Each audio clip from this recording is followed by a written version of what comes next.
আপনার কাছে যে শরীফ ওসমান হাদী ইনকিলাব মঞ্চের মুখপাত্র, তিনি আততায়ীর গুলিতে আমরা জানলাম যে শেষ খবর তিনি মারা গেছেন, নিহত হয়েছেন। আপনি নিশ্চয়ই দেখেছেন যে সামাজিক যোগাযোগ মাধ্যমে এটি সয়লাব, দেশ জুড়ে প্রতিবাদ হচ্ছে, বিভিন্ন জায়গায় শোক হচ্ছে। আমি আপনার কাছ থেকে প্রথমে একটু জানতে চাই আপনার অভিব্যক্তি, আপনার দলের নেতাকর্মীদের অভিব্যক্তি আসলে এই ঘটনার পর কেমন? আমি আওয়ামী লীগের অফিসিয়াল ফেসবুকে দেখছিলাম, কোনো প্রতিক্রিয়া আমি দেখিনি। আপনার প্রতিক্রিয়া কেমন?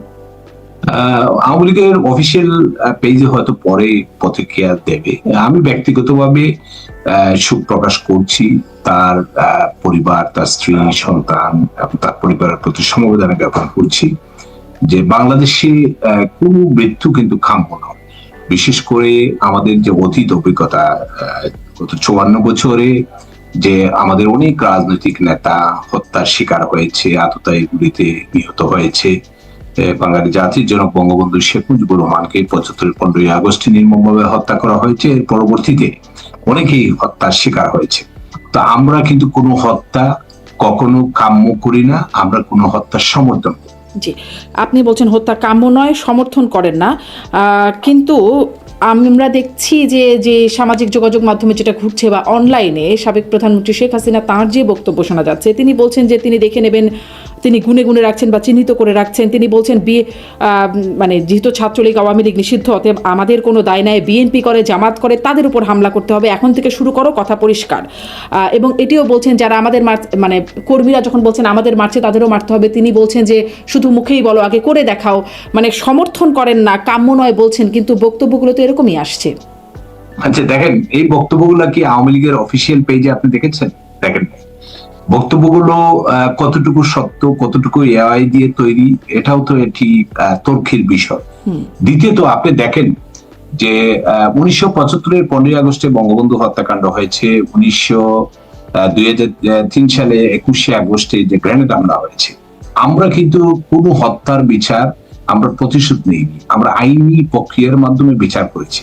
বঙ্গবন্ধু হত্যাকাণ্ড 96 থেকে 2001-এ আমরা ক্ষমতায় ছিলাম, আমরা চাইলে অন্য প্রক্রিয়া কিন্তু বিচার করতে পারতাম, কিন্তু আমাদের দলীয় প্রধান মাননীয় প্রধানমন্ত্রী শেখ হাসিনা সবসময় চেয়েছেন যে আইনের মাধ্যমেই যেন বিচার হয়, আইনের শাসন যেন বাংলাদেশে হয়। একই আদলে 21শে আগস্টে গ্রেনেড হামলায় আমাদের 22 জন নেতাকর্মীকে হত্যা করা হলো, আমাদের নেত্রীর উপরে হামলা করা হলো, আমরা কিন্তু কোনো প্রতিশোধ নিইনি। আওয়ামী লীগের আপনি অতীত ইতিহাস দেখেন, আওয়ামী লীগের জন্মের পর থেকে কিন্তু আওয়ামী লীগ নির্যাতিত হয়েছে, আওয়ামী লীগের নেতাকর্মীরা হত্যার শিকার হয়েছে, মার খেয়েছে। কিন্তু আমরা আইনের প্রতি, এই দেশের প্রতি, দেশের মানুষের প্রতি, দেশের স্বাধীনতার প্রতি, দেশের সংবিধানের প্রতি আমরা সম্মান, এবং আমরা সবসময় সংবিধানের প্রতি সম্মান থাকার কারণে আমরা আইনের মাধ্যমে আমরা বিচার বহির্ভূত হত্যা এগুলো নিশ্চয়ই আইনের মাধ্যমে না, এরকম অনেক অভিযোগে একদম যুক্তরাষ্ট্র থেকে স্যাংশনও পেয়েছেন আপনাদের সময়ে। মানে এতই সম্মানের বিষয়টা কি আসলেই মানে আপনারা সত্যিই মনে করেন যে সত্যি আপনারা আইনের প্রতি শ্রদ্ধাশীল? দেখেন, একটি সরকার যখন আপনি চালাবেন, আমাদের মাননীয় প্রধানমন্ত্রী ইন্ডিয়ার একটি পত্রিকায় সেই ইন্টারভিউতে বলেছে যে সরকার চালালে অনেক ভুলভ্রান্তি হয়, কিন্তু আমরা প্রত্যেকটি জিনিসে, প্রত্যেকটি অপরাধে আমরা তদন্তের ব্যবস্থা করেছি। যখনই আমেরিকা থেকে নিষেধাজ্ঞা জারি হলো, কিংবা আমেরিকা থেকে বা বিভিন্ন আন্তর্জাতিক সংস্থা থেকে যখনই অভিযোগ এসেছে, সেই অভিযোগগুলোর কিন্তু আমরা বারবার কিন্তু সেগুলো তদন্ত করেছি, আমরা কেন হয়েছে, কি হয়েছে, এবং সেগুলোর রিপোর্ট কিন্তু আমরা বের করেছি। ইভেন 5ই আগস্টের পরে, আগে যে বাংলাদেশে যে আন্দোলনরত ছাত্ররা মারা গিয়েছে, মাননীয় প্রধানমন্ত্রী কিন্তু তখন বলেছেন যে আমরা জাতিসংঘের মাধ্যমে একটি পূর্ণাঙ্গ তদন্ত চাই, একটি বিচার বিভাগীয় তদন্ত কিন্তু একটি টিম করে দিয়েছিলেন বিচার একজন হাইকোর্টের একজন জাস্টিসকে দিয়ে। পরবর্তীতে 5ই আগস্ট পরে কিন্তু এগুলা আর আলোর মুখ দেখেনি।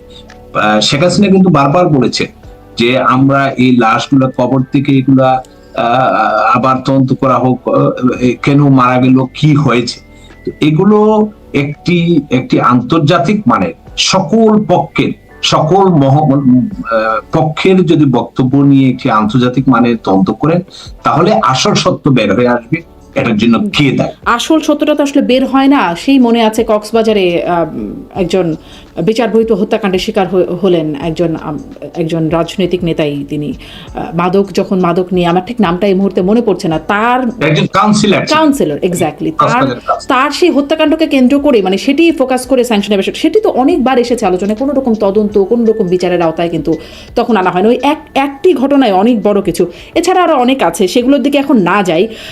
কিন্তু আপনি বলছিলেন যে এগুলো কি আমি মানে শেখ হাসিনার যে বার্তাগুলো সেগুলোকে মানে আওয়ামী লীগের অফিসিয়াল ফেসবুক পেজে দেখেছি কিনা একদম মনে করতে পারছি না, সবগুলো দেখেছি কিনা, কিন্তু এরকম বক্তব্য তার কাছ থেকে তার অফিসিয়াল ফেসবুকেও এসেছে। আর এছাড়া তো সজীব অজের জয়, সাবেক প্রধানমন্ত্রীর পুত্র, তিনিও বলছেন সামনে নির্বাচন, সেই নির্বাচন বন্ধে সহিংসতার হতে পারে, সহিংসতার একটা হুঁশিয়ারিও তিনি দিয়ে রাখছেন।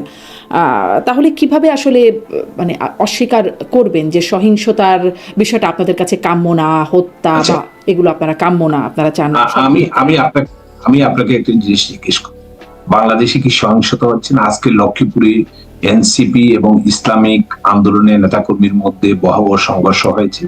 নারায়ণগঞ্জের একজন প্রার্থী, উনি বিএনপির থেকে নমিনেশন পেয়েছেন, উনি বলেছেন উনি নির্বাচন করবেন না। আরেকটি রাজনৈতিক দলের নেতা বলেছেন উনি নির্বাচন করবেন না। আপনি কি মনে করেন বাংলাদেশে নির্বাচনের কোনো পরিবেশ হয়েছে? গত 54 বছরে 11টি নির্বাচন বাংলাদেশে হয়েছে, সামরিক শাসনের অধীনেও হয়েছে, সামরিক শাসনের বাইরেও হয়েছে। এখন যারা প্রার্থী, যে সকল রাজনৈতিক দল আছে, সুশীল সমাজ, সাংবাদিক, বুদ্ধিজীবী, কেউ কি মনে করে যে বাংলাদেশে নির্বাচন করার কোনো পরিবেশ আছে? আপনি কি মনে করেন, আপনি একজন সাংবাদিক, আপনি কি মনে করেন বাংলাদেশে নির্বাচন করা, আপনি একটি রাজনৈতিক দলের আপনাদের প্রতি অভিযোগ যে নির্বাচনের পরিবেশকে নষ্ট করার জন্য আপনারা একদম তৎপর অবস্থায় আছেন? প্রধান উপদেষ্টার ভাষণ শুনেছেন নিশ্চয়ই, তিনি বলছেন যে ফ্যাসিস্ট, টেরোরিস্ট শব্দটাও নতুন করে যোগ করছেন আওয়ামী লীগের জন্য, যে তারা নির্বাচন বানচালের ষড়যন্ত্র হিসেবে, হাদির হত্যাকারী হিসেবে আপনাদেরকে চিহ্নিত করছে। উনি ব্যক্তিগত আক্রোশ থেকে এটা বলেছেন। আমি যতদূর মনে করি যে উনি একটি ব্যক্তিগত আক্রোশ থেকে এই কথাটা বলেছেন। আর আরেকটি জিনিস, আওয়ামী লীগ তো নাই সারা বাংলাদেশে। আপনাদেরই ভাষ্য যে আমরা প্রকাশ্যে মিছিল করতে পারি না, মসজিদে নামাজ পড়তে গেলে সেখানে মবের শিকার হচ্ছে, মন্দিরে প্রার্থনা করতে গেলে সেখানে মবের শিকার হচ্ছে, বাজারে, ছোট্ট বাজারে একটি মুদির দোকানদার, সেই মুদির দোকানদার তার ব্যবসা চালাতে পারছে না, বোর্ড থেকে পাচ্ছে, বাবাকে না পেয়ে ছোট্ট শিশুকে ধরে নিয়ে আসছে, মায়ের সামনে মেয়েকে দর্শন করা হচ্ছে। বাংলাদেশে আওয়ামী লীগের, ছাত্রলীগ, যুবলীগ, আমাদের দলের নেতা কর্মীরা তো কেউ বাড়িতে নেই। তা আমাদের তো আমরা কিভাবে করব? এজন্যই তো চোরাগোপ্তা হামলার আশ্রয়, মানে যেহেতু বাড়িতে নাই, কোথাও থাকতে পারছে না। এটা সত্যি উনাদের ভাষ্য অনুযায়ী উনারা যার কথা বলছেন তাকে তো বিএনপির আন্তর্জাতিক বিষয়ক সম্পাদক কায়সার কামাল জামিন করিয়েছেন, এটা রুমিন ফারহানা বলেছেন, এটা তো আমরা বলিনি। উনাদের বিএনপি এমপি নীলুফার চৌধুরী মনি, উনি জামাতের দিকে আঙ্গুল তুলেছেন। মির্জা আব্বাস তো প্রকাশ্যে বলেছেন, সাদিক কায়েমের কথা বলেছেন। তো এটা তো আমরা বলিনি, এটা আসলে তাদের একটি মাস্টার প্ল্যান। এটা যেভাবে তারা 5ই অগাস্ট ঘটিয়েছিল, ঠিক তেভাবে বাংলাদেশের যেন গণতান্ত্রিক অবস্থা ফিরে না আসে, বাংলাদেশের যে আমাদের যে পাসপোর্টের মান কমে গেছে, আন্তর্জাতিক ভাবে যে আমরা হেয় হয়ে যাচ্ছি, যে বাংলাদেশ একটি আমাদের পক্ষে বিপক্ষে অনেক কিছু থাকতে পারে, আমরা সরকার চালিয়েছি, আমাদের দোষ ছিল, গুণ ছিল, ভালো কাজ করেছি, দু একটা মন্দ কাজ হয়তো থাকতে পারে, কিন্তু বাংলাদেশকে বিশ্বের মানচিত্রে, বিশ্বে একটি মর্যাদাশীল রাষ্ট্র হিসেবে পরিণত করে দিয়েছিলেন। সেটি আজকে কোথায়? আজকে বাংলাদেশের মান মর্যাদা কোথায় গিয়ে ঠেকেছে? আমরা বাংলাদেশ আজকে আমরা মানুষ যদি অপরাধ করে তার জন্য আইন আছে। আপনি একটি পত্রিকার অফিস চালিয়ে দিবেন, আপনি এমবেসি উড়িয়ে দিবেন, আপনি ধানমন্ডি 32 নম্বরে একজন মহিলা গিয়েছে, তাকে হেনস্থ করবেন। আমি গতকালও একটি পত্রিকায় একটি নিউজ দেখলাম যে একটি মেয়ে স্কুলে যাচ্ছে, প্রকাশ্যে তার কাপড় খুলে নিয়ে যাচ্ছে। এই বাংলাদেশকে আপনি চেয়েছিলেন? এই বাংলাদেশকে আমরা চেয়েছিলাম? নিঃসন্দেহে না, সেই বাংলাদেশ তো কারোরই কাম্য হতে পারে না, আপনার আমার কারোরই কাম্য না। কিন্তু মানে ওই একই অভিযোগে আপনাদের বিরুদ্ধে, মানে একই অভিযোগ না হলেও একটু ভিন্ন অভিযোগে আপনাদের বিরুদ্ধে আন্দোলনে গণ অভ্যুত্থান হয়ে গেছে। গুম, বিচার বহির্ভূত হত্যাকাণ্ড, মানে আইনের শাসনের অভাব, দুর্নীতি, এই অভিযোগগুলো তো আপনাদের বিরুদ্ধেও, যাও সেগুলো মোটা দাগে অনেক অভিযোগ।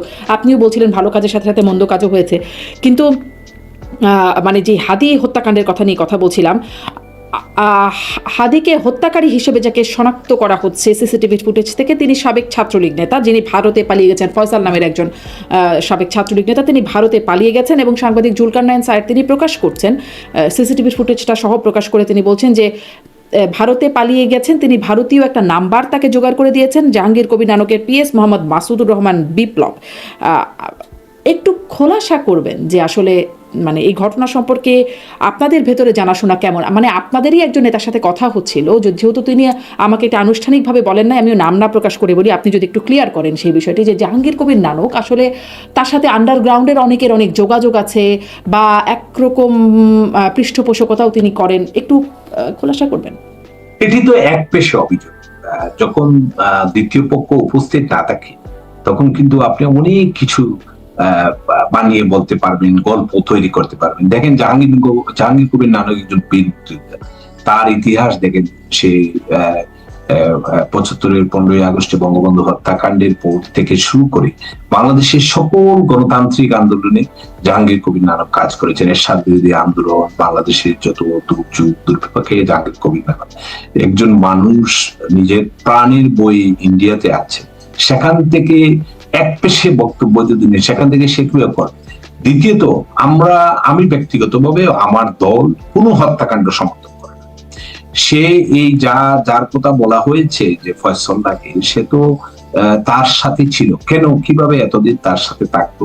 সে অস্ত্র সহ ধরা খেলো, যেখানে রুমিন ফারহানা নিজে বলেছেন যে উনি নিজে কোর্টে গিয়েছেন জামিনের জন্য ওনার দলের এবং ওনার নির্বাচনী এলাকার নিরপরাধ মানুষের জন্য।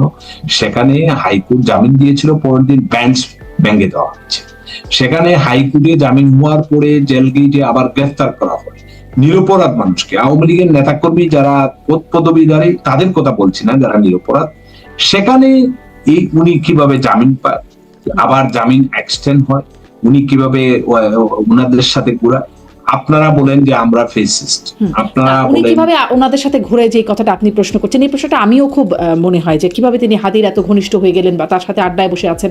এই বিষয়টা আবার জামিন পায়, আবার এক্সটেন্ড হয়। ওই জামিন পাওয়ার বিষয়টা একে একে আসে। ধরেন বিষয়টা কি এরকম, যেমন আগে ছাত্রলীগের শিবির লুকিয়ে থাকতো, এখন শিবির বা ইনকিলাব মঞ্চ বা এই মানে এই সক্রিয় রাজনৈতিক দলগুলোর মধ্যে ছাত্রলীগ লুকিয়ে থাকছে।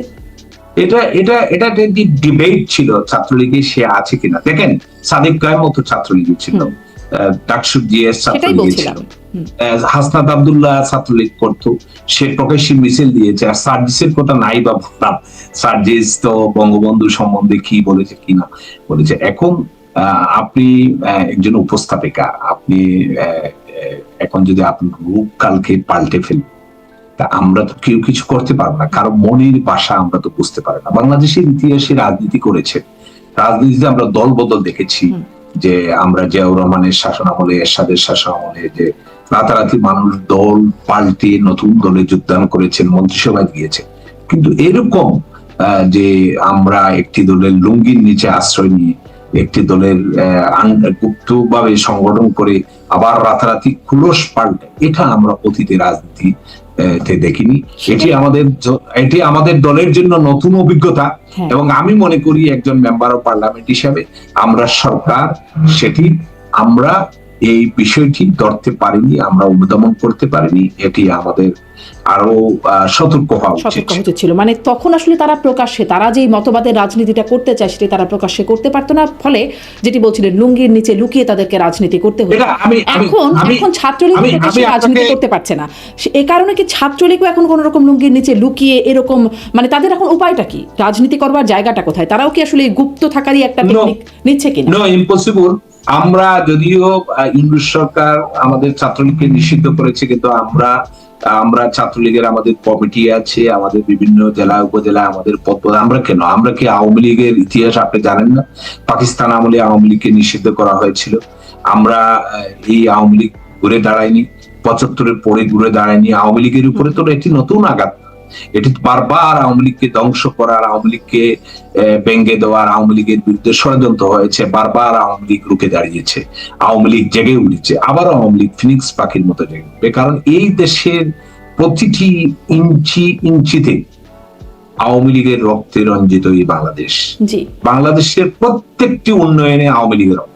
জি, সেটি আপনি বলতেই পারেন, কিন্তু ওই যে ওটা যেটি যে প্রকাশ্যে করতে পারছেন এখন গুপ্তভাবে করছে কেন? কারণ তিনি যে ছাত্রলীগের তিনি যে সাবেক ছাত্রলীগ সদস্য সেটির প্রমাণ স্বরূপ ফেসবুকে মানে দিচ্ছেন সাবেক সাংবাদিক। আমরা কি গুপ্ত সংগঠন? আমরা কেন গুপ্ত?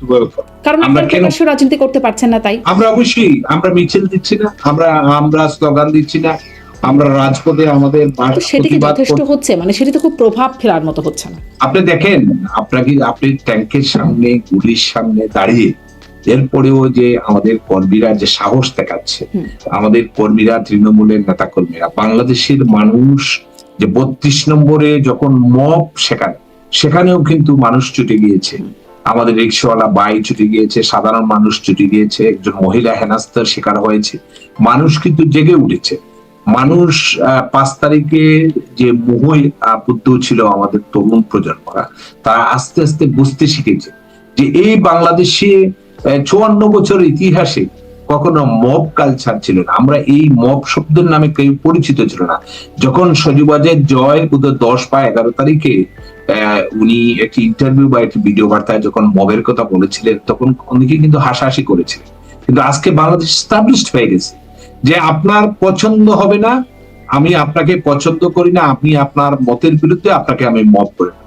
এবং ট্যাগ দেওয়া হয়েছে। আমাকে একজন ব্যবসায়ী সেদিন ফোন করে বললেন যে বঙ্গবন্ধু এবং শেখ হাসিনার ছবি নিয়ে ওনার অফিসের সামনে গেছেন, গিয়ে ওনাকে মব করছেন, উনি জীবনে আওয়ামী লীগ করেন। আরেকটা জিনিস আপনি ফলো করেন যে একটি দল বা একজন রাষ্ট্রপ্রধান যখন ক্ষমতায় থাকেন বা একজন এমপি থাকেন, স্বাভাবিক কারণে অনেকের সাথে অনেকের ছবি থাকতে পারে। এর জন্য কি তাকে আপনি মব করবেন? তার ব্যবসা দখল করবেন? তার মেয়েকে দর্শন করবেন? না, সেটি তো কোনোভাবেই সমর্থনযোগ্য নয়। আপনি কি মনে করেন বাংলাদেশে যে অনাচার হচ্ছে, বাংলাদেশে যে রাহাজানি হচ্ছে, বাংলাদেশে যে সন্ত্রাস হচ্ছে, সবগুলো কি পত্রিকাওয়ালারা লিখতে পারছে? এরশাদ আমলেও তো এরকম বিধিনিষেধ আরোপ ছিল। সেই সমালোচনা আপনি করতেই পারেন জনাব হাবিবুর রহমান হাবিব, কিন্তু আমি যে প্রশ্নটি করছি, যেটি আসলে আপনাদের দিকে যে তীরটা, তিনি যে সাবেক ছাত্রলীগ নেতা তার প্রমাণস্বরূপ উপস্থাপন করছেন সাংবাদিক জুলকারনায়েন স্যার। আমাদের ছাত্রলীগের একজন ভাইস প্রেসিডেন্ট আলামিন কিন্তু উনি সব প্রুফ সহ দিয়েছেন। এখন দেখেন, আপনি একজনের নাম যদি লিখে দিয়ে দেন, কালকে আমাকে দিয়ে দিলে বললেন যে আপনি তো বিএনপির ওই পোস্ট পদবী, সেটা তো গ্রহণযোগ্য না। ছাত্রলীগের প্রেসিডেন্ট সেক্রেটারি, ছাত্রলীগ কিন্তু সেটা স্বীকার করেন। আর সেকেন্ডলি হলো, যেখানে আওয়ামী লীগের নেতা কর্মীরা আমরা প্রকাশ্যে আমাদের বাড়ি করে থাকতে পারছি না, সেখানে ওর হাদির সাথে সারাক্ষণ এই ছেলেটি কিভাবে থাকে। তো এগুলা একটি আন্তর্জাতিক মানের তদন্ত যদি করে, আপনি বলছিলেন যে লুঙ্গির নিচে লুকিয়ে ছিল শিবিররা বা তারা, আপনাদের ব্যর্থতা, এখন হয়তো এদের ব্যর্থতা কিনা যে আসলে শনাক্ত করতে পারছেন না। স্বরাষ্ট্র উপদেষ্টাকে যখন কেউ প্রশ্ন করলো, উনি কি করলেন? আলু আর পেঁয়াজের কথা বললেন। আরেকটা জিনিস আমি অবাক হওয়ার বিষয়, আপনি গত 54 বছরে কখনো কি দেখেছেন যে স্বরাষ্ট্রমন্ত্রী বলেছে যে আপনারা আগ্নেয়াস্ত্রের লাইসেন্স দেন? তা আমি লাইসেন্স নিলাম, আমাকে এই বন্দুক বা হোয়াটএভার যে জিনিসটা কিনবো আমরা, সেটা কি প্রশিক্ষণ দিতে হবে না? এটা কি আইনসম্মত? স্বরাষ্ট্র উপদেষ্টা বলেছেন। এই জন্য তার পদত্যাগেও এখন মানে বেশ সক্রিয় হয়ে উঠেছেন আন্দোলনকারীরা। তার একটা বড় আন্দোলন চলছে তার পদত্যাগেও, এবং এই সরকারের ব্যর্থতা হিসাবেও দেখা হচ্ছে যে কিভাবে খুনি ভারতে আসলে পালিয়ে গেল। এই যে ভারত আশ্রয় প্রশ্রয় দিচ্ছে, মানে ভারতে পালিয়ে গেছে বলে একরকম নিশ্চিত হওয়া যাচ্ছে, বা ভারত থেকে বসে যেটি অভিযোগ উঠছে যে সাবেক প্রধানমন্ত্রী শেখ হাসিনা তিনি নানান রকম অনলাইনে আলোচনা করছেন, নির্দেশনা দিচ্ছেন, এরকম শক্ত কথাও বলছেন যে হুঁশিয়ারি হুমকিও দিচ্ছেন, প্রতিশোধের নানা রকম হুমকিও আসে তার কাছ থেকে। এটি আসলে দেশ হিসেবে বাংলাদেশের ভূমিকা কেমন হওয়া উচিত? আপনি পররাষ্ট্র মন্ত্রণালয়ের সদস্যও ছিলেন, কমিটির পররাষ্ট্র মন্ত্রণালয় বিষয়ক যে কমিটির সদস্যও ছিলেন, কেমন হওয়া উচিত? যদি আপনাদের সময় এরকমটা হতো তাহলে আপনারা আসলে কি করতেন? একটুখানি দেখেছিলাম তারেক রহমান লন্ডন থেকে তার কথা বলাই বন্ধ হয়ে গিয়েছিল, মানে গণমাধ্যমে প্রচার প্রকাশ বন্ধ হয়েছিল। এরকমটা যদি হতো, এরকম হুমকি হুঁশিয়ারি ধামকি আসতে থাকতো, তাহলে কি করতো আওয়ামী লীগ? আচ্ছা, আপনি যে বললেন যে ভারতে কোনি আশ্রয় নিচ্ছে, আপনার কাছে কোন প্রমাণ আছে? আপনি ফেসবুক দেখে একটি কমেন্ট করলেন বা বললেন, আপনি কি কোনো বিশ্বাসযোগ্য প্রমাণ আছে? নাই। দ্বিতীয়ত দেখেন, ভারত একটি গণতান্ত্রিক দেশ, আমরা একটি গণতান্ত্রিক দেশ, আমাদের একটি স্বাধীন দেশ, ভারত একটি স্বাধীন দেশ। আমরা যে কোনো বিষয়ে অতীতে শুধু আওয়ামী লীগ গভর্নমেন্ট না, অন্যান্য গভর্নমেন্টের আমলে কূটনীতিক পর্যায়ে আলাপ আলোচনা। আমরা কি করলাম, ইউনূস সরকার যেদিনই শপথ নিলেন পরের দিন কি বললেন যে 7 সিস্টার উড়িয়ে দেব। এটা কি কূটনীতিক শিষ্টাচারের পর্যায়ে পড়ে? আপনি কি মনে করেন? আমি যদি আপনাকে প্রশ্ন করি, না, কূটনীতিক শিষ্টাচার বহির্ভূত আসলে অনেক কিছুই হচ্ছে, সেগুলো নিয়ে আমরা অন্য আলোচনাও করি। আপনি যদি শোনেন সেই আলোচনাগুলো, সেগুলো দেখবেন। কিন্তু আপনাকে আমি আসলে এই প্রশ্নটা করছি যে আপনারা কি করতেন? আপনারা কি করতেন যদি এরকমটা ভারতে বসে এরকম হুমকি ধামকি হুঁশিয়ারির বিষয় আসতো? লন্ডনে বসে কথা বলেছিলেন, কথা বলাই বন্ধ হয়ে গেছিল। ভারতে বসে, পার্শ্ববর্তী দেশে যদি বসে এরকম আমাদের তো কথাবার্তা কোন পত্রিকা, কোন টেলিভিশনে, আমাদের তো আপনাদের যে আমাদের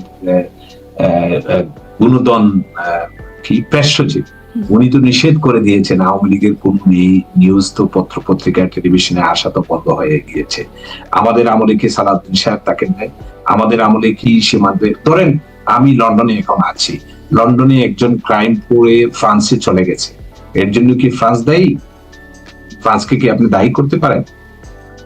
এরকম গ্লোবাল যুগ আমাদের সাথে আশ্রয় দেয়, তাকে যদি আশ্রয় 1850 কিলোমিটার আমাদের সীমান্ত, আমাদের 1850 কিলোমিটার সীমান্ত যেতেই পারে।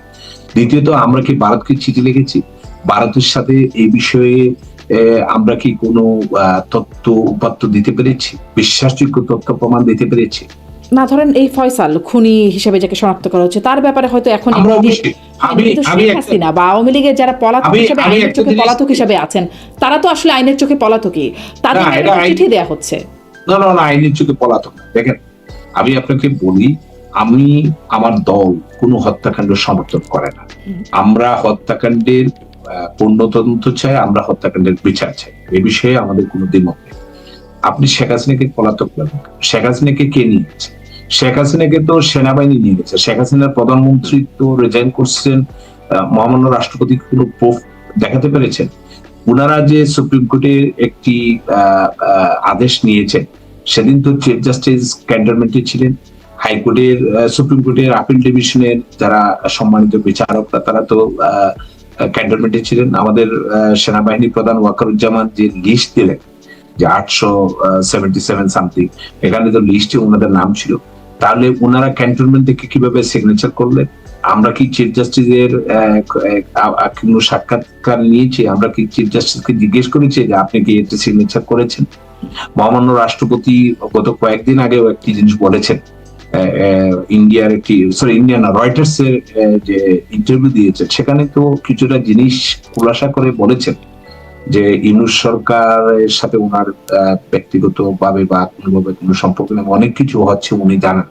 আমি তো ব্যক্তিগতভাবে মনে করি মহামান্য রাষ্ট্রপতি অনেক বিষয় জানেন না, এবং এটা একটা তদন্ত হওয়া উচিত যে উনি যে স্বাক্ষর গুলা করছেন, এগুলা কি ওনার স্বাক্ষর না অন্য কোনো ভাবে এগুলা নেওয়া হচ্ছে, এটার একটা কিন্তু তদন্ত হওয়া উচিত, যেটা আমি ব্যক্তিগতভাবে মনে করি। শেখ হাসিনাকে তো সেনাবাহিনী রাষ্ট্রীয়ভাবে দিয়ে এসেছে, ভারতীয় সেনাবাহিনী তো এসে, ভারতীয় হেলিকপ্টার তো শেখ হাসিনাকে নিয়ে যায়নি। শেখ হাসিনাকে তিনি ভারতে আশ্রিত আছেন, তাকে ভারত আশ্রয় দিয়েছে এবং তিনি সেখানে আপনি কোনটা চান? মানুষের জীবনের সবচেয়ে ইম্পর্টেন্ট কি? তার জীবনের নিরাপত্তা। শেখ হাসিনা তো আমাদের মতো অর্ডিনারি মানুষ না, উনি জাতির পিতা বঙ্গবন্ধু শেখ মুজিবুর রহমানের কন্যা, বাংলাদেশের 5 বারের প্রধানমন্ত্রী ছিলেন, এই দেশের মানুষের জন্য, এই দেশের গণতন্ত্রের জন্য আন্দোলন করেছেন। তো আপনি কি চান উনি বাংলাদেশে এই অবস্থায় তখন কি মবের শিকার হতেন? না, আমার চাওয়াটা এখানে একদমই ইম্যাটেরিয়াল। আমি শুধুমাত্র আপনাকে প্রশ্নই করছি যে না, শেখ হাসিনা নিরাপত্তার জন্য ভারতে আশ্রয় নিয়েছেন, এটি কোনো মানে এটি একদম স্পষ্ট। কিন্তু আমি প্রশ্ন করছিলাম যে ভারতে থাকা অবস্থায় তিনি এরকম কথা বলছেন, অনলাইনে নানান রকম প্রচারণা চালাচ্ছেন বা হুমকি ধামকি যে প্রসঙ্গটি বলছিলাম সেটি করছেন ভারতে বসে। যদি আওয়ামী লীগ এখন ক্ষমতায় থাকতো, যেহেতু আপনার কাছে বিশেষ করে জিজ্ঞাসা করছি, আপনি পররাষ্ট্র মন্ত্রণালয় বিষয়ক কমিটির সদস্য ছিলেন, তাহলে আওয়ামী লীগের সেই মানে আপনারা বসে কি সিদ্ধান্ত নিতেন যদি পার্শ্ববর্তী দেশ থেকে এরকম? আমি আপনাকে একটা কথা বলি, তারেক রহমান কি ব্রিটেন থেকে বলেন নাই? হ্যাঁ, বলেছেন। তারেক রহমান তো 10 বছর বলছেন উনি রাজনীতি উনি করেন নাই। তো আমরা শুনেন, আমাদের আমলে আমাদের সময় আমরা কখনো তো এভাবে মানুষকে মিছিল দেওয়ার জন্য আমরা নিষিদ্ধ করে নেই। আমরা তো কখনো মানুষের মবে শিকার। হ্যাঁ, আমাদের সময়ে যে কিছু যেগুলা ভুলভ্রান্তি হয়েছে আমরা সাথে সাথে তো সেগুলা মাননীয় প্রধানমন্ত্রী তদন্তের ব্যবস্থা করেছেন। আমরা আপনার হত্যাকাণ্ডের বিচার করিনি, আমরা বিশ্বজিতের বিচার করিনি। আমরা কি কখনো আইনের গতিকে কি আমরা মাঝপথে বন্ধ করে দিয়েছি? ওই যে একটা ঘটনা বলছিলাম না, আজকে যে ঢাকা বিশ্ববিদ্যালয়ে আমি আপনাকে একটা কথা প্রশ্ন করি, ঢাকা বিশ্ববিদ্যালয়ে যে তফুজ্জুলকে পিটিয়ে হত্যা করা হলো খাবারের কারণে, রাজশাহী বিশ্ববিদ্যালয়ে মাসুদকে যে হত্যা করা, সে কি মানুষ না? তার কি হত্যাকাণ্ডের বিচার প্রফেসর ইউনূস কি কখনো সেটি বলেছেন? জি, সেই প্রশ্নটি আপনি যেমন করতে পারেন, আমরাও করি যখন আমাদের সাথে তাদের সাথে কারোর সাথে কথা বলবার সুযোগ হয়, সেই প্রশ্নটি আমরাও করি। কিন্তু আপনি এখন উত্তর দেবেন আপনারা আসলে কি করেছিলেন। সেই কাউন্সিলর হত্যার কথা বলছিলাম, সেরকম অনেক হত্যাকাণ্ড আছে, গুনে গুনে গুনে গুনে বলা। আমরা কিন্তু প্রত্যেকটা জিনিসের আমরা বিচার বিভাগীয় তদন্ত আমরা করেছি। কি হয়েছিল বলেন তো কাউন্সিলর, সেই কাউন্সিলর কক্সবাজারের কাউন্সিলর হত্যাকাণ্ডের ঘটনায় যাতে র‍্যাব স্যাংশন খেয়ে গেল, কি হয়েছিল তাতে অগ্রগতি কি? নারায়ণগঞ্জে যে 7 মার্ডার হলো, 7 মার্ডারের পরে কি আমরা বিচার করিনি? হ্যাঁ, ওটার বিচার চলমান ছিল। একজন অফিসার কি, সেনাবাহিনীর অফিসার কি পানিশমেন্ট পায়নি? র্যাবের যে দায়িত্বপ্রাপ্ত ছিল। জি, কোনোটারই যে বিচার করেন নাই তা তো না, কিন্তু অনেকগুলোরই বিচার করেন নাই, অনেকগুলো একরকম চেপে গেছে, অনেক কিছু আবার গুমের শিকার হয়েছে, সেগুলো এখন বেরিয়ে আসছে। সেগুলো তো হয়েছে নাকি, সেগুলো অস্বীকার করবেন? দেখেন, প্রত্যেকটা গুমে কিন্তু আমরা তদন্ত করেছি। আমরা তো আমাদের বিরুদ্ধে তো অভিযোগ ছিল যে আমরা সালাউদ্দিন সাহেবকে গুম করেছি, কিন্তু পরবর্তীতে ওনাকে শিলংয়ে পাওয়া গেল। অনেক গুম হওয়া ব্যক্তিও আবার ফিরে এসেছে। উন্নত বিশ্বেও কিন্তু এর ধরনের গুমের শিকার অনেকেই হয়। আমরা কিন্তু কোনো গুম ব্যক্তিগতভাবে আমার দল আমরা কোনো গুম, আমরা কোনো অন্যায় হত্যাকাণ্ড আমরা সমর্থন করি। প্রত্যেকের পরিবার আছে, তার সন্তান আছে, তার ছেলে আছে, তার মেয়ে আছে, কিন্তু আমরা প্রত্যেকটার কিন্তু এখন অনেকেই নিজে নিজে গুম হয়ে গেছে।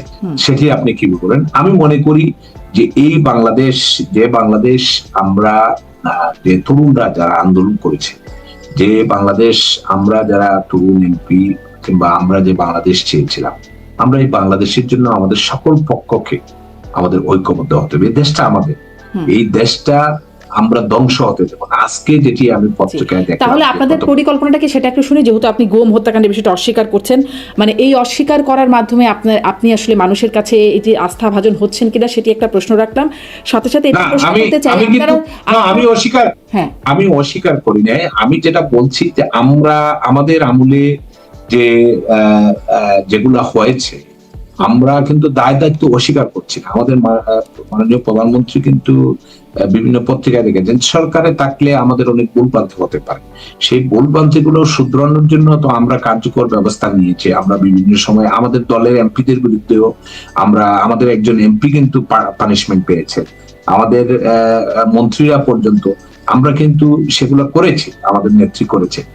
আমি যে জিনিসটা আমি মনে করি যে আমাদের এখন সবচেয়ে বড় ইম্পর্টেন্ট জিনিস হলো একটি ইনক্লুসিভ ইলেকশন। বাংলাদেশে একটি সুষ্ঠু, এটি অবাধ, এটি নিরপেক্ষ নির্বাচন, এটি গণতান্ত্রিক নির্বাচনের জন্য আমাদের সকলকে ঐক্যবদ্ধ হতে হবে। এই দেশটাকে তো আমরা ঐক্যবদ্ধরা যদি 14, 18, 24 হতেন তাহলে নিশ্চয়ই দেশটার এই অবস্থায় এসে পৌঁছাতো না। এই যে আমাদের যেমন দোষ ছিল, ব্যর্থতা ছিল, তাদেরও দোষ ছিল। আপনি যদি না আসেন, আপনি যদি 14 ইলেকশনে যদি আসতেন, তাহলে হয়তো আজকে অন্য ইতিহাস বাংলাদেশে লেখা হতো। সেটি বিএনপির কথা বলছেন, কিন্তু জামাতের তো পরে নিবন্ধনও বাতিল হয়ে গেল, ফলে তারা নির্বাচনও করতে পারলো না। বিএনপির প্রতীক নিয়ে কেউ কেউ নির্বাচন করেছে, মানে ধানের শীষের প্রতীক নিয়ে নির্বাচন করেছিলেন। অবস্থা তো আপনাদের সময়ও মানে এরকমটাই। এই ঐক্যবদ্ধ হওয়ার ধারণাটা তখন কেন ছিল না সেটি প্রশ্ন, এবং এই প্রশ্ন যে নির্বাচন যে এখন আপনারা বন্ধের হুঁশিয়ারি দিচ্ছেন, আমি সজীব অজয় জয়ের বক্তব্যের কথা বলছি, বা আওয়ামী লীগের অফিসিয়াল পেজেও দেখা যাচ্ছে নির্বাচন বর্জন, সাথে সাথে বন্ধের হুঁশিয়ারি। এই বন্ধ করে আপনাদের লাভ কি? দেখেন, আজকে বাংলাদেশে যে বিভিন্ন পত্রপত্রিকায় বা বিভিন্ন সংস্থাগুলো যে সার্ভে করেছে রিসেন্টলি, আপনি দেখেছেন যে প্রথম আলো একটি সার্ভে করেছে, যেখানে 70% পিপুল বলেছেন যে আওয়ামী লীগকে নির্বাচনে দেওয়া উচিত। আমরা যদি ভুল করি, আমাদের যদি কোনো ভুলভ্রান্তি থাকে, জনগণ নির্ধারণ করবে যে আমরা সঠিক ছিলাম না, আমরা আমাদের ভুল ছিল, সেটির পানিশমেন্ট তো পাবলিক দিবে। আপনি একটি রাজনৈতিক দল, যে দলের গ্রহণযোগ্যতা, যে দলের 42-45% মানুষের মানুষ যে দলের পক্ষে, প্লাস আমাদের যে সহযোগী, আমাদের যে সাথে যারা দীর্ঘদিন ছিলেন, জাতীয় পার্টি 14 দল সহ বিভিন্ন দলকে আপনি নিষিদ্ধ করছেন। আওয়ামী লীগের মতো একটি ঐতিহ্যবাহী একটি গণতান্ত্রিক দলকে আপনি এভাবে নির্বাচন করতে দিবেন না। সেই নির্বাচন বাংলাদেশের মানুষ দেবে না। জি, এই জন্য কি আপনারা নির্বাচন বানচালের, মানে বাংলাদেশের মানুষ মেনে নেবে না বলেই বানচালের হুঁশিয়ারি দিচ্ছেন? বা বানচাল ওয়ার্ডটা না বলে আমাদের বলা উচিত যে বর্জন তো মানুষ যখন ভোট দিতে যাবে, বর্জন তো না, নির্বাচন বন্ধ করার হুঁশিয়ারি দিচ্ছে, যার কারণে সহিংসতারও একটা আশঙ্কা। আপনার মনে আছে 96 এর 15ই ফেব্রুয়ারি সেই নির্বাচনে কিন্তু মানুষ যায়নি। জি, সেটি তো একটা কথা যে বর্জন করুন নির্বাচন, সেটি হতেই পারে। যেমন 24-এও বিএনপি বর্জনের ডাক দিয়েছিল, নির্বাচন বর্জনের ডাক দিয়েছিল।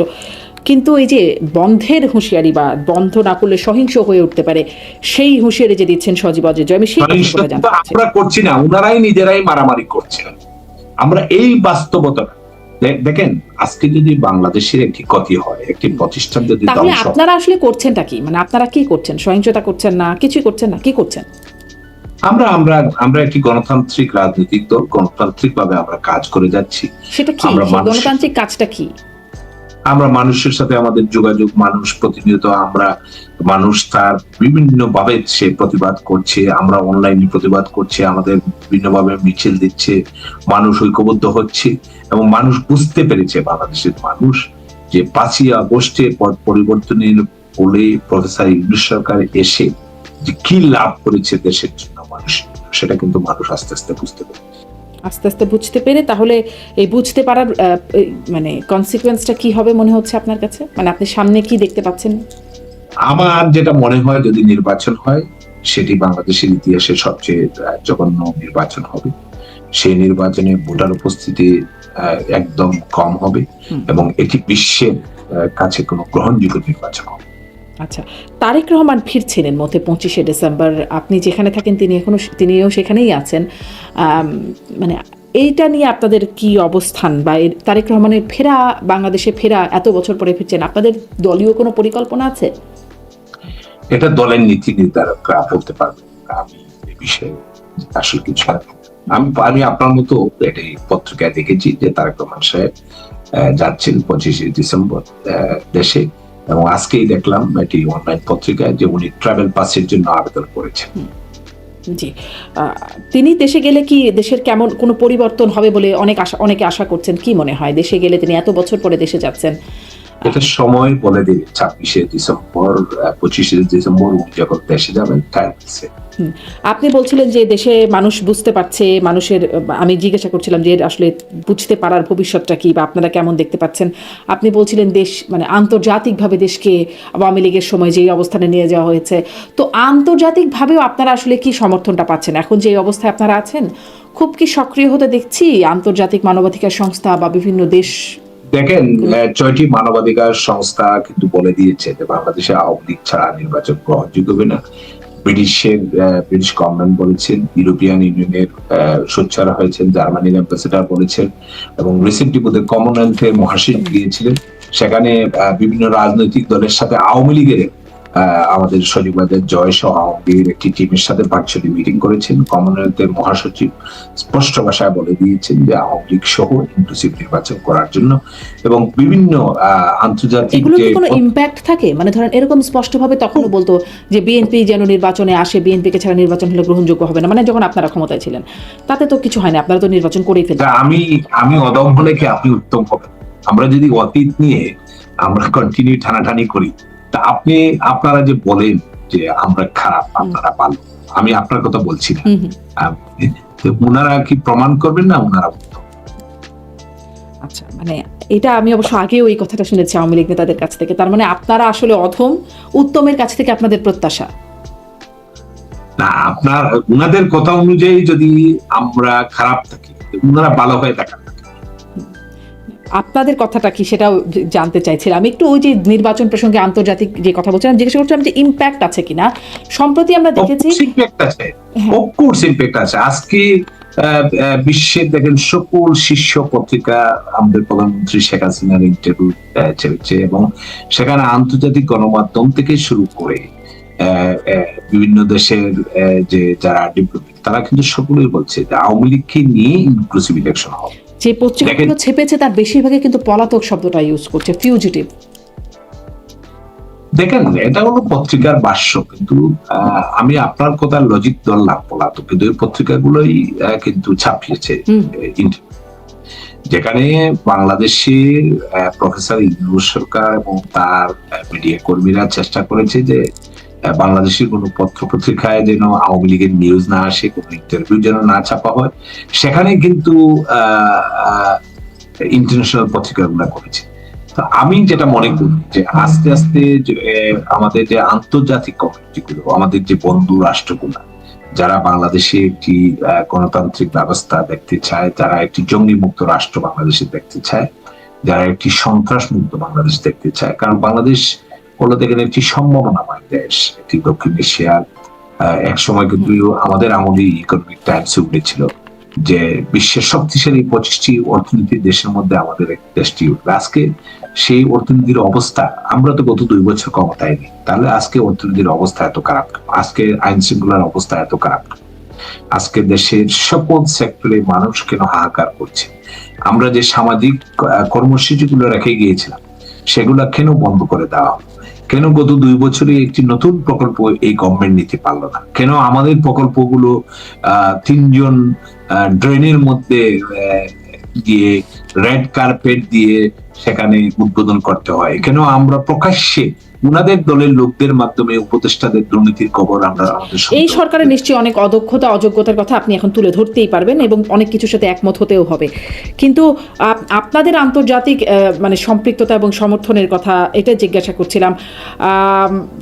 মানে হয়েছে তো, যখন শেখ হাসিনা ক্ষমতায় ছিলেন তখনও বলেছেন, ক্ষমতা থেকে নেমে যাবার পরেও ভারতে গিয়েও তিনি বলেছেন যে তিনি যদি সেন্ট মার্টিন দিয়ে দিতেন, তিনি যদি এখানে মানে ঘাঁটি করতে দিতেন, তাহলে তিনি ক্ষমতায় থাকতে পারতেন। এবং যুক্তরাষ্ট্র একদম স্পষ্ট করে বলেছেন যে যুক্তরাষ্ট্র চায়নি বলে তিনি ক্ষমতায় থাকতে পারেননি। কিন্তু পরে আবার একটা আন্তর্জাতিক গণমাধ্যম যেগুলোর কথা আপনি বলছিলেন, সাক্ষাৎকারে বলেছেন যে যুক্তরাষ্ট্র এভাবে তাকে ক্ষমতাচ্যুত করার পেছনে তিনি মানে কোনো এভিডেন্স বা প্রমাণ সেরকম তিনি দেখতে পান না। মানে অবস্থার পরিবর্তন হলো কি, নাকি এটা আপনাদের কৌশল? দেখেন, মিস্টার ডোনাল্ড ট্রাম্প যখন আমেরিকার প্রেসিডেন্ট নির্বাচিত হয়, উনি নির্বাচিত হওয়ার পরে বাংলাদেশে কত $1 মিলিয়ন ইনভেস্টমেন্ট করেছেন সেটা কিন্তু উনি বলেছেন। দ্বিতীয়ত, সেন্ট মার্টিন নিয়ে বিএনপির নেতারা বিশেষ করে বা বাংলাদেশের যারা এই মুহূর্তে বাংলাদেশের আমাদের যারা স্টেক হোল্ডার, যারা বুদ্ধিজীবী, যারা দেশপ্রেমী, সকলেই কিন্তু বলছে যে শেখ হাসিনা ওয়াজ রাইট। যদি শেখ হাসিনা সেন্ট মার্টিন দিতেন, শেখ হাসিনা যদি করিডোরের ব্যবস্থা করে দিতেন, হয়তো ক্ষমতায় থাকতেন। আজকে শেখ হাসিনা দেওয়ার পরেই কিন্তু মানবিক করিডোরের নামে মায়ানমারের সাথে সড়ক যোগাযোগের ব্যবস্থা করে দেওয়া হয়েছিল। আজকে আমাদের পোর্টগুলো, এই পোর্টগুলোর আপনি টেরিফ কি দেখেছেন? আমাদের আমলে কি টেরিফ, আর এখন যে বিদেশিদের হাতে তুলে দেওয়া হয়েছে সেগুলোর টেরিফ। শুনেন, সবকিছুর ঊর্ধ্বে তো দেশটা আমাদের। আপনি ডিবেট করতে পারেন যে আওয়ামী লীগের আমলে এই ভুল ছিল, এই ভালো কাজগুলো ছিল, এই খারাপ কাজগুলো ছিল, যে সবকিছুর ঊর্ধ্বে দেশটা আমাদের। এখন আমরা অতীত নিয়ে টানাটানি করে গত 2 বছরে যদি আমরা দেশটাকে পিছিয়ে দেই, আমাদের যদি আগামী প্রজন্ম, গত কয়েকদিন আগেও আমি দেখলাম পত্রিকায় যে ব্রিটেনের ইউনিভার্সিটিতে, কয়েকটা ইউনিভার্সিটিতে পাকিস্তান এবং বাংলাদেশের স্টুডেন্টদেরকে ভিসা দেওয়া বন্ধ করে দিয়েছে। আজকে বিভিন্ন দেশে আমাদের সন্তানরা, আমাদের ছেলেরা ভিসা পাচ্ছে না। আমাদের যে সন্তানদের স্বপ্ন থাকতো যে সে ক্যামব্রিজে লেখাপড়া করবে, সে অক্সফোর্ডে লেখাপড়া করবে, তাদের সেই স্বপ্ন আজকে পূর্ণ হচ্ছে না। তো আমরা প্রতিদিন ভয়ে থাকি যে আমেরিকা রিসেন্টলি দেখলাম 19টি দেশের ভিসা বন্ধ করে দিয়েছে, কখন না আমাদের দেশটাও এই নামে, এই লিস্টে নাম উঠে যায়। এগুলো নিয়ে আমরা ভয়ে আতঙ্কে থাকি। আমাদের সবকিছু মানে এই ভয় আতঙ্কটা আপনাদের সময় থাকতো। ওই যে স্যাংশন, আইন শৃঙ্খলা বাহিনীর তো স্যাংশনেই পড়ে গেল, র্যাব, সেনাবাহিনীর কর্মকর্তারা অনেকেই, মানে সেই ভয় আতঙ্কটা তখনও একরকম কাজ করতো, কিন্তু হয়তো খুব সাধারণ মানুষের জন্য সেটা সেভাবে ছিল কিনা জানি না। আমি আসলে এই প্রশ্নটা আপনার কাছে করছিলাম। আপনি মানে সরকারের অনেক সমালোচনার কথা বলছেন, আমি বলছিলাম যে অনেক কিছু আর থাকবে নিশ্চয়ই যেগুলোতে একমত হবার মতো আছে, কিন্তু আপনার কাছে প্রশ্নটি করছিলাম যে অবস্থানের পরিবর্তন হলো কিনা। শেখ হাসিনা তখন যা বলতেন, আন্তর্জাতিক গণমাধ্যমে দেওয়া যে সাক্ষাৎকার, তাতে আপনি অবস্থানের পরিবর্তন দেখেন নাকি এটি কৌশল? আমি অবস্থানের পরিবর্তন দেখি না। শেখ হাসিনা আগে যে কথাটা বলেছেন সেটাও যেমনি সত্য, এখনো যেটা বলেছেন এটাও তো তখন প্রমাণ দেখতে পাচ্ছিলেন, এখন পাচ্ছেন না কেন? হয়তো নেত্রীর কাছে তখন, এখন হয়তো যথাযথ প্রমাণ, যে গত 2 বছরে হয়তো ইনকোয়ারি দেখেছেন যে যথাযথ প্রমাণ। যথাযথ প্রমাণ ছাড়াই এরকম একটা দেশের বিরুদ্ধে, মানে সবচেয়ে শক্তিশালী দেশের বিরুদ্ধে এত দেখেন, অভিযোগ। সেন্ট মার্টিনের ইস্যু আর আমেরিকার ক্ষমতাচ্যুতির ইস্যুটা দুটো ডিফারেন্ট বিষয়। সেন্ট মার্টিনটা নিয়ে যে আমাদের যে ষড়যন্ত্র হচ্ছে, সেন্ট মার্টিনটা তো আমাদের দেশের সম্পদ। এটা নিয়ে সকল মহলই বারবার বলছে যে সেন্ট মার্টিন, সরকার কিন্তু চাচ্ছে যে সেন্ট মার্টিনটা বিদেশিদেরকে তুলে দেওয়ার জন্য, এবং এটার কিন্তু আলামত আপনি দেখতে পাচ্ছেন যে আমাদের 2টি পোর্ট দেওয়া হলো, এবং আই এম নট শিওর, আমি না দেখে তো বলতে পারবো না যে মানবিক করিডোরের মাধ্যমে যে মায়ানমারের সাথে করিডোর দিয়েছেন কিনা, এটা নিয়ে আমরা মিশ্র রিপোর্ট পাচ্ছি। তো এটা কিন্তু আস্তে আস্তে আস্তে আস্তে এগুলো শুরু করে দিয়েছে। এখন মানুষ কিন্তু প্রতিবাদ করছে, দেশের মানুষ যারা প্রতিবাদ করছে তারা গ্রেপ্তার হচ্ছে, সাংবাদিক গ্রেপ্তার হচ্ছে, ইউনিভার্সিটির টিচার গ্রেপ্তার হচ্ছে, সাবেক সচিব গ্রেপ্তার হচ্ছে, অনেকেই কিন্তু, অনেক দেশপ্রেমিক অফিসাররা তারা রিজাইন করছে গভর্নমেন্টের জব থেকে। তারা বলছে দেশটা আমাদের আগে, আমাদের দেশকে বাঁচাতে হবে। তো এগুলো অনেক বিষয় যেগুলো শেখ হাসিনা বলেছেন, আস্তে আস্তে কিন্তু সেগুলোই কিন্তু প্রমাণ হচ্ছে। যে কিন্তু শেখ হাসিনাই আবার বলছেন যে প্রমাণ নাই, মানে যেটা তিনি বলেছিলেন এখন তার কোনো প্রমাণ নাই। আপনি বোধহয় ইন্টারভিউটা পুরোটা পড়েন নাই। সেন্ট মার্টিন না, তিনি বলছেন যুক্তরাষ্ট্র বা বিদেশি মানে দেশগুলোর সম্পৃক্ততা তিনি প্রমাণ পান নাই। আমি একটু এই বিষয়ে জি সেন্ট মার্টিন প্রসঙ্গে আসে নাই সেই মানে ইন্টারভিউতে। আমি শেষ প্রশ্নের দিকে যাই যে সম্প্রতি আমরা দেখেছি বাংলাদেশের নিরাপত্তা উপদেষ্টা খলিলুর রহমান, তিনি দিল্লিতে গেছেন, অজিত দোভাল ভারতীয় নিরাপত্তা উপদেষ্টার সাথে বৈঠক করেছেন, তারপর কাতার গেছেন, সেখানেও বৈঠক হয়েছে।